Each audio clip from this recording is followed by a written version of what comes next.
എന്റെ ശബ്ദം സാധാരണ ധൈര്യത്തോട് പറയില്ല. ഈ ശബ്ദം തന്നെ വേണമെന്ന് പറഞ്ഞ് ഇതിനെ എനിക്കൊരു ധൈര്യം തന്നത്. ഭയങ്കര മടിയായിരുന്നു എന്റെ ശബ്ദം പുറത്തു കൊണ്ടുവരാൻ, ആരോടെങ്കിലും സംസാരിക്കാൻ, മൈക്കിന്റെ മുമ്പിൽ നിൽക്കാൻ ഭയങ്കര മടിയായിരുന്നു. എനിക്കൊരു ചമ്മലാണ്.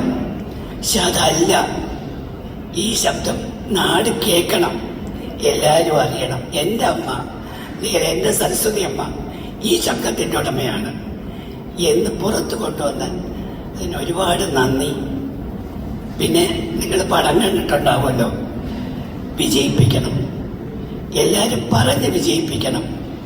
പിന്നെ ഇന്നലെ ഒരാൾ വിളിച്ചിട്ട് പറഞ്ഞു, ഈ പടം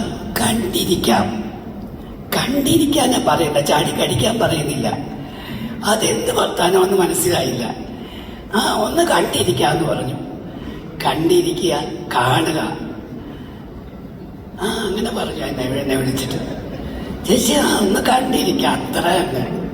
വളരെ മോശമായിട്ട് കണ്ടിരുന്നാ മതി, കാണണം എന്നേ ഉള്ളൂ. കേട്ടോ?